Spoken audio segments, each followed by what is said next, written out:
This is the Bullwhackers, where we're whacking the bull. I'm Mike. And I'm Greg. And tonight we're going to introduce a word of the wise. Yeah, but before we get to that, how's it going, Mike? It's going good, Greg. How's your week been? Week's been a bit busy, but that's always a good thing. Makes it go quicker.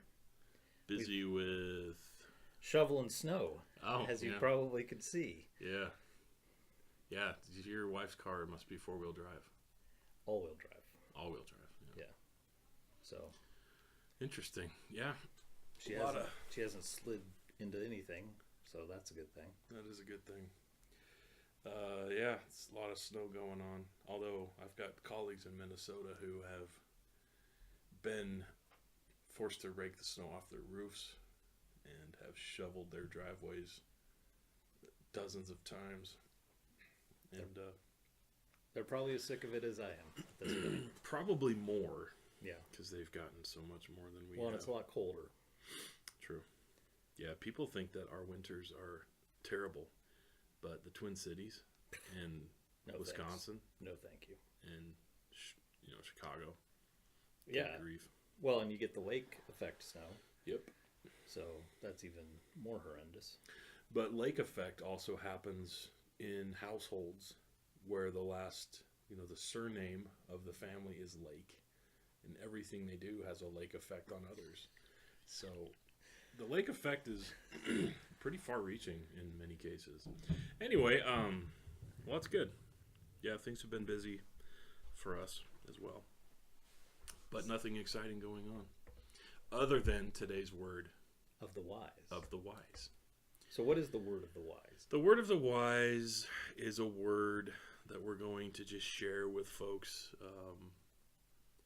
in order to help them become more wise so that they can impress their friends at cocktail parties and look important at work.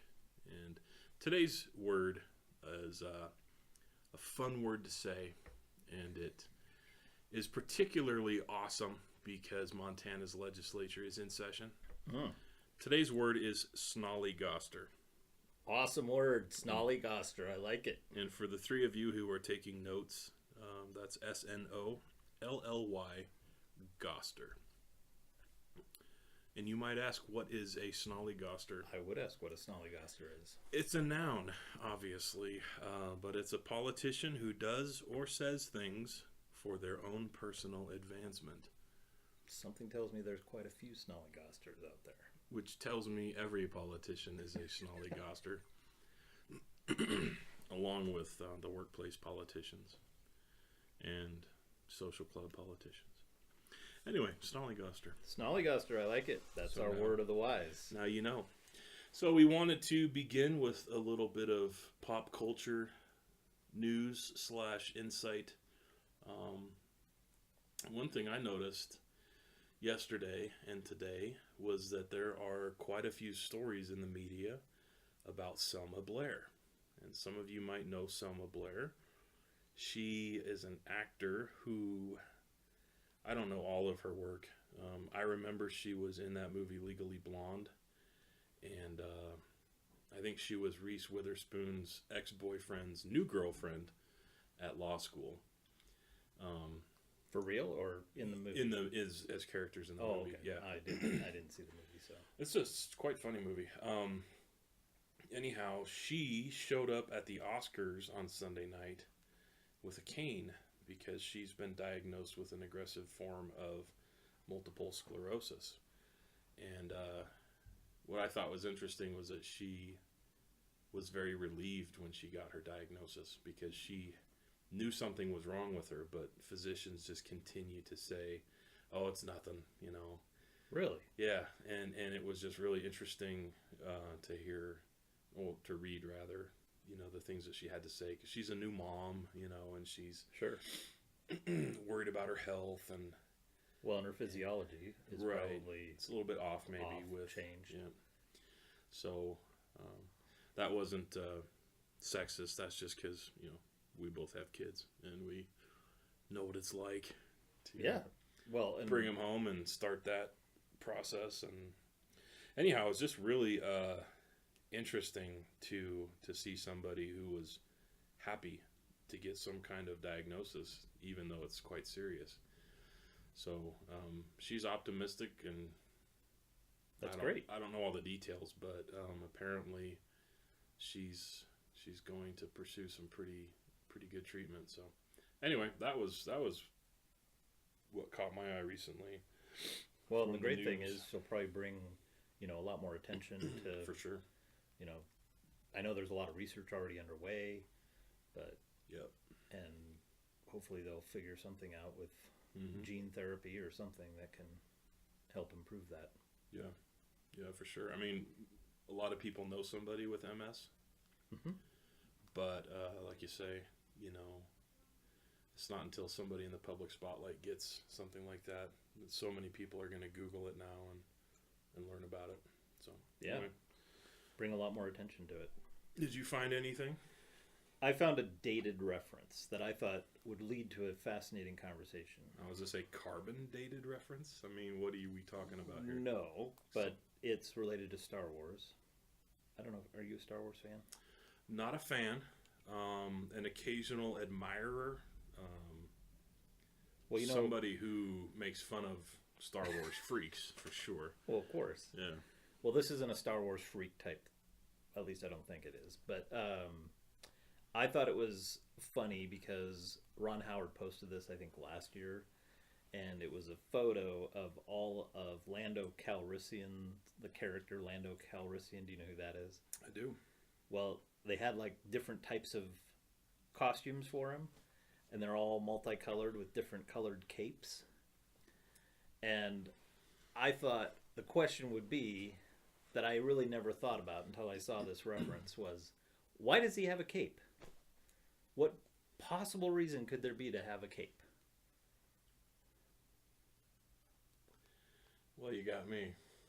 I think that's a valid question. Somebody's going to have to answer I that. think in some far-fetched prequel, perhaps he's going to be shown to have the gift of flight. The gift of flight? Like the ability to fly. With his cape? Yeah. Okay. Let's see if there's another Solo reboot or something that has him flying. Flying Solo. Oh, nice. Yeah. Nicely done. But what's interesting about Lando Calrissian is it's not even his name. That's just where he's from. Like that dairy... Really? The line of dairy products, Land O'Lakes. Like, he's from the land of Calrissian. That's... No, that can't be right. No, it's not. I just made that up. I figured you were making that up. Of course. Yeah. Well, that's cool. Yeah. So, anyways, I just was looking at that picture thinking, why does he have a cape? But anyway. I bet if they made a movie about it, it would be a caper. Nice. Yes, that is true. You're going like no tomorrow tonight. Yeah, for sure. Well, should we get to a more serious topic? More serious than multiple sclerosis? Or Lando's capes? Definitely more serious than Lando's capes. I think this is an actual problem that could have some serious ramifications. Sure. Specific to Montana. So Montana has got a large wild population of deer, elk, and moose. Mm-hmm. Deer, elk, and moose are in the cervid family. And it's obviously a huge moneymaker for the state from the perspective of, both resident and non-resident hunting licenses. And it turns out that I was unaware until today about chronic wasting disease. Unaware of it? Well, not unaware of the fact it existed, but unaware of the facts surrounding it. Mm. And I did some research, and I found some websites that I thought were incredibly valuable. One of which was cwd-info, as in info.org. And they have a frequently asked questions page. And I can't tell if this is like a national website. It's not specific to any one state. It's almost as if a bunch of people got together and said, well, let's just put this out there as chronic wasting disease info for everybody. So it wasn't state specific. Mm-hmm. And I did not know that the incubation period for chronic wasting disease is 18 months to 2 years. Yeah. So, yeah, from what I've heard is you could be looking at a perfectly seemingly healthy deer and kill it in the field and dress it, and you have no idea that there's a problem, and you take it home and have it butchered or whatever, and you've got no idea if there's anything wrong because everything looks good for the first, like you said, almost 2 years. Yeah. And then after that point is when you start to see the behaviors that that lend themselves to what's frequently referred to as zombie deer, where they're spaced, they're not acting the way that normal, they're not coherent behavior, and they twirl and they lose a lot of weight and they drool and all kinds of things that look very, very strange and unfortunate. But yeah, it's pretty crazy. And I did go to the site that you recommended, the Pennsylvania site. That's another good site. It's more of a generic site to Pennsylvania, and it's www.penlive.com. But they do have a CWD specific section to that site. So if you go there and you search for CWD, you pull up what's happening back east, and it was rather interesting. I didn't know that people actually are breeding deer and elk back east, and those captive populations are turning out to have a significant amount of CWD in them. Yeah, there's a lot of deer farms in Wisconsin and Minnesota. I had no idea. That I've read about, and like you said, it's starting to become quite rampant, and I'm not sure I like it, but from what I've heard, there seems to be a lot more concern about those animals than there is about the ones in the wild. From some people I've read about. Well, they suspect, I think, it's population density. Yeah. So it's kind of driven by, if on a farm they put too many animals all in one space. Again, they're theorizing because they don't know for certain, but it seems to be more prevalent when you do that. Right. Which I think makes a little more sense. Makes a lot of sense. So. Yeah. So, chronic wasting disease, a lot of people don't know what it is. And essentially, there are symptoms and there are assumed causes. Recent findings from a scientist at Louisiana State University have, started to question everything. But traditionally, it was thought to be a disease caused by some prions, and that's prions. And prions are, mutated or some kind of protein that's got a problem with it. And it causes essentially, and long-term, holes to start to develop in the brain and possibly along the spinal cord. And it attacks the nervous system, and it's similar to mad cow disease in cattle and humans. But the silver lining so far is that they haven't been able to prove that it's transmissible to humans. But I think they did primate studies, but they haven't done. There hasn't been any documented cases of it being transmitted to humans yet. Right, and even the primate study findings are in doubt. I agree, and that's unfortunate. But. Well, the interesting thing is the CDC did come out with recommendations for areas that are known to have CWD occurrences. And similar to what you were saying, do not shoot, handle, or eat meat from deer, elk, or moose that are acting strangely or look sick. And then minimize contact with brain and spinal cord, similar to what you were talking about. Mm-hmm. But they also said that it's not just the brain and spinal cord. You also need to, be cautious with the internal organs, because I think the CDC has yet to pinpoint the fact that it could be just brain or spinal column, so they think that it probably is all over. But the interesting thing too is that it's spread by direct contact, with deer and elk and moose through saliva, feces, and urine, And I was sitting there thinking, well, a lot of those animals will mark their territory with urine. You can get deer urine if you're going that far as a hunter. We don't have to do that in Montana necessarily, but some places, I guess, do it. So it's pretty terrifying, actually, to see what impact this could have. It's very widespread. If you look at a geographic distribution map, it's up into Alberta, probably Saskatchewan for sure, since it borders Wisconsin, Minnesota. They have found it in Caribou in Norway, of all places. Really?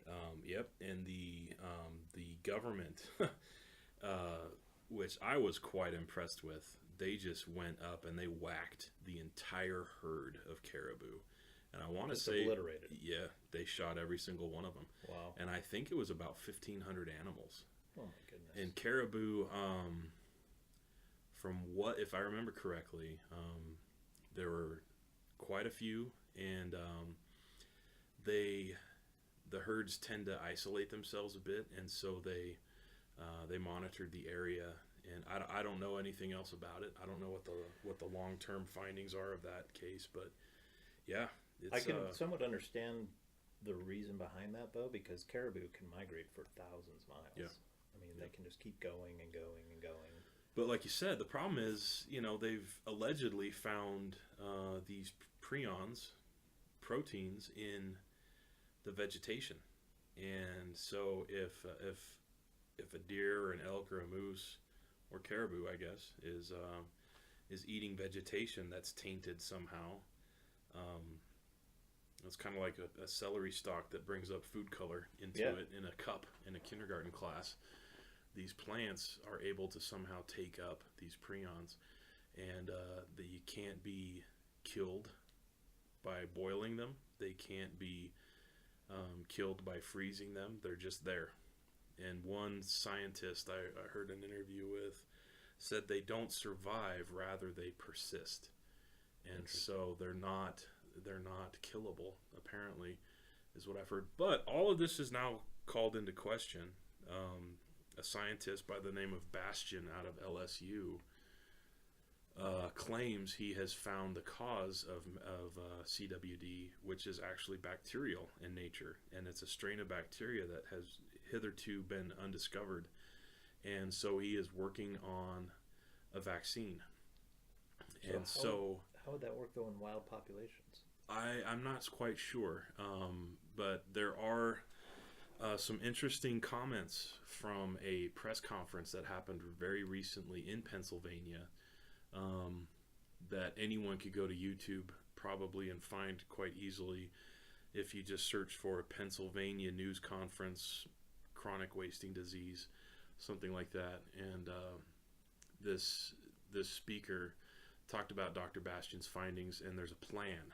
And part of the plan, the proposal is they sell some kind of test kit so that a hunter in the field, when he or she harvests a deer or an elk or something like that, they can actually administer a test on the carcass right then and there. And they don't have to take it to some fish, wildlife, and park station. They don't have to send it into a lab or have their butcher test the animal.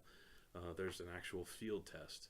And so that deployment of the field test into the marketplace is the first step in this plan. Another step in the plan is to start administering a vaccine to, like you mentioned a moment ago, all those animals that are being raised in deer and elk farms across the country, which is just way more numerous than I ever thought it would be. There's a lot of animals that are being raised.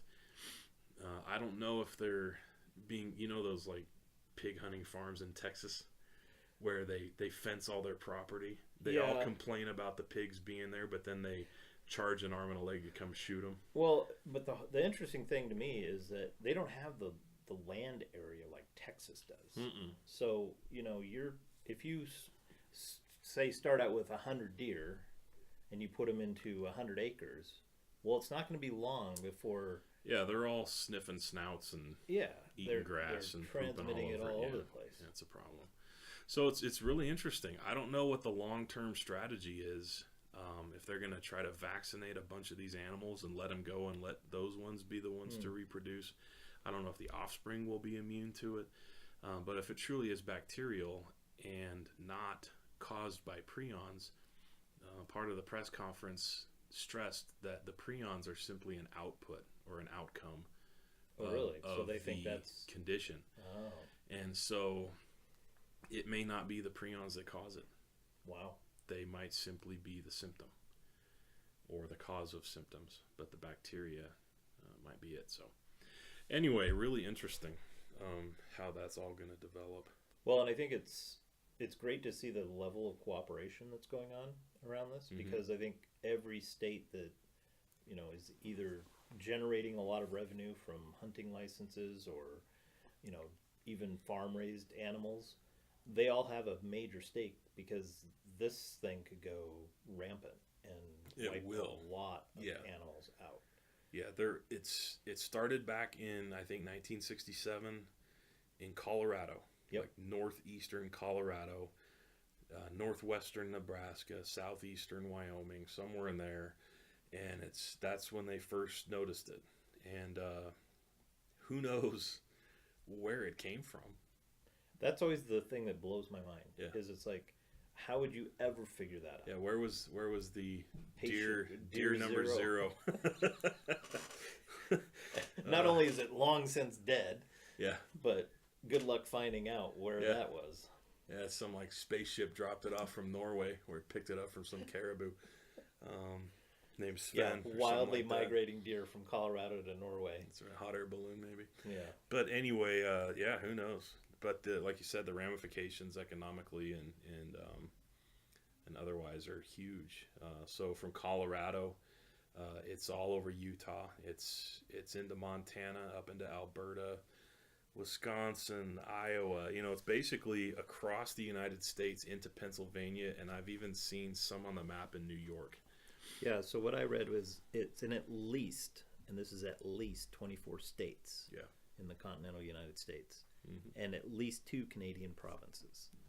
But, But you've got deer that look healthy for 2 years. well, So- exactly. So what you got is a bunch of deer that look fine Right. in Idaho, Nevada, Sure. Washington, California. Then it explodes. Yep. So pretty soon it's gonna be one of those graphs, where it starts out innocent enough, but all of a sudden it hits one point and it just goes straight up. And then just blasts through the Yeah. roof.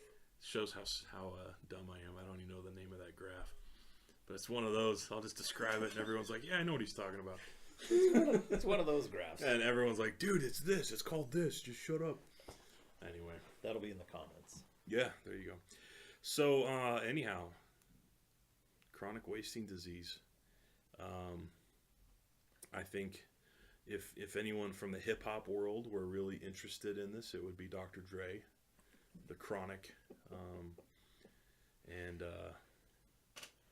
wasting. Well, the good news is, I think for Montana, if they can get those test kits to the point where a hunter could do that in the field, particularly for our state, Montana, that to me is probably the better option. They still set up, the inspection stations for the fish, wildlife, and parks, but those sometimes aren't open, or people can Drive 200 miles. I mean, anything. exactly. But that's the plan. It's supposed to mitigate the opportunity for the disease to transmit to humans. And so the thought is that, you test positive in the field, you simply don't eat the meat, and Right. you move on with your day. I was talking to Donate the somebody. meat to science, mind you. Yeah, I was talking to somebody about this, and I don't know who it was. I can't remember, but they said you'll still have people out hunting for the trophies, and so True. They might take animals that are infected, but if they're strictly going after trophies, then that makes you wonder, what about the taxidermist handling the head and all that stuff, and I don't, just opens this huge can of worms. That is a huge can of worms, because if the brain and spinal column are right. You still, even if you did a European mount or a full-blown taxidermy, you still have to deal with all that. Someone's touching the brain. So my guess is with a test kit, it's going to provide a level of safety to the consumer or the hunter. With vaccines being administered in deer farms, something tells me that the people in the know, or quote unquote in charge, are already getting to a point where they're going to admit the populations are just going to be wiped out drastically. Oh, I agree. And they're going to have to start vaccinating these animals and then releasing them into the wild to try to restabilize the populations. Or they find a genetic way to make the bacteria die out within the population, similar to mosquitoes. Right. Right? Where you find a way to obliterate malaria, for example. So we know about cattle, mad cow disease. Now we know about CWD with the cervids. I've never heard an antelope brought up in any of these discussions. Me neither. Antelope's a totally different animal. Yeah. The nearest relative to an antelope is a giraffe. Well, there you go. It's a totally different animal. So they're essentially dwarf giraffes. But they're definitely related to giraffes. Giraffes, are on a different continent, of course, but yeah, antelope, I can tell you unequivocally, are a heck of a lot tougher than deer. I'd say they're close to being as tough as elk, as far as just being not tough as far as what the meat tastes like, but tough animals. Like difficult to approach and get. Difficult to approach, difficult to get. They live out in scrub and they somehow survive massive winters and every imaginable other thing out there. They're like cockroaches. Oh, well, yeah, I mean, in a way, yeah. But one thing I heard in an interview, so I can't remember his name, but there is a specialist in CWD. I think he's from, I want to say he's a state employee from like Minnesota or Wisconsin. But apparently this guy knows everything about CWD.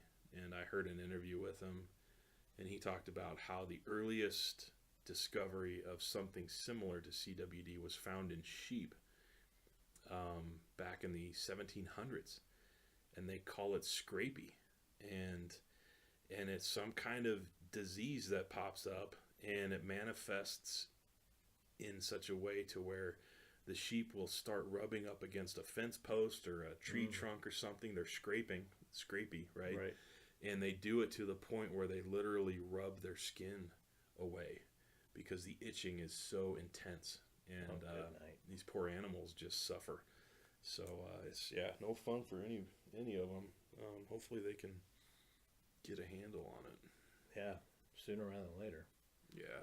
Because it's got massive ramifications, particularly for our state. Well, yeah, exactly. What we need is some altruism from some of our snollygosters to come in and just make hay while the sun's shining. Get their snollygosters going. Exactly. Get it on it. Yep. Well, in other fun news from Montana, I read today that someone told a Flathead, County Sheriff's Office that they witnessed someone light a tree on fire on the North Fork Road about 12 miles after the pavement ends. The tree was reportedly engulfed in flames. The man who started the fire allegedly said it was a dead tree and he did it for fire control. And this was allegedly happening when? Like this time of year? Like right now. Dude, if someone can get a whole tree on fire right now without some kind of accelerant, more power to him. I don't know how he did it. Yeah. I don't know what he used, but I was like, now how do you manage to get an entire tree on fire at this time of year? Maybe it was a Christmas tree? It was a dead tree. Well, maybe. I don't know. If he just needed some warmth, what are you going to do? I was also looking at archaic laws that are on Montana's books for fun and giggles. Mm-hmm. Did you know in Montana it is illegal for married women to go fishing alone on Sundays? Wow. Would you like to? It's funny that you bring that up. I got nothing. I just wanted to say that. That's an interesting law. It's amazing how all of these weird little social things Yeah. came to be in, I don't know, the 1800s, late 1800s. I'd love to find that in the Montana Code Annotated. Yeah, they're still in there because, like, nobody's ever going to enforce that, obviously. But what do you do to get rid of a law? Well, you could, because you could initiate a citizen's arrest. You call 911. Sheriff's deputy shows I'm sure they would love and they that. ask you what's going on. You tell them, hey, this woman is married. Need I say more?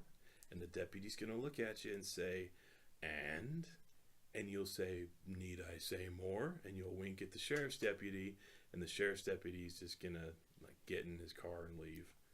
They don't have a clue. You know what you have to do to get rid of laws like this is deal with your snollygasters. Yes, you do have to deal with your snollygasters. Get them to quit snollygasting. Exactly. And get on the stick. That's right. That's right. All right. Well, everybody, I think we did a pretty good job with our podcast this evening. So we're on to bigger and better things. Yeah.